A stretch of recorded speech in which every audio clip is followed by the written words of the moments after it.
السلام عليكم أيها المحترمون.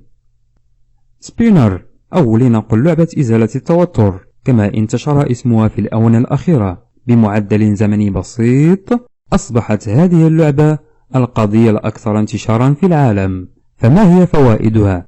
أهلا بك على ثقافتك.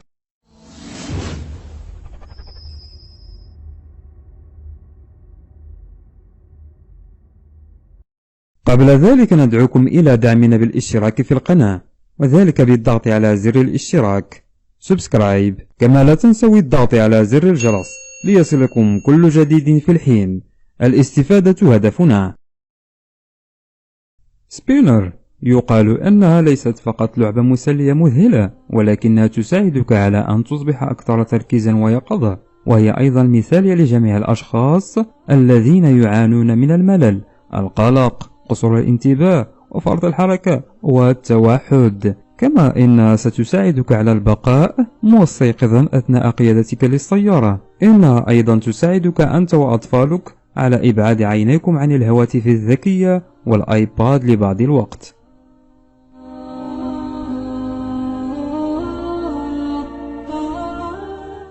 عموما إنها اللعبة التي لا يمكن الاستغناء عنها لأولئك الذين يحاولون الابتعاد عن العادات السيئة. قد لا يبدو الأمر جيدا بالنسبة لك، لكن مثل هذه الألعاب يمكن أن تشعرك بالتحسن بشكل جيد يوما بعد يوم، من خلال إعطائك منفذ غير ضار لطاقتك العصبية أو لمساعدتك على تجاوز الملل. سبينر يقال أنها ليست فقط لعبة مسلية مذهلة.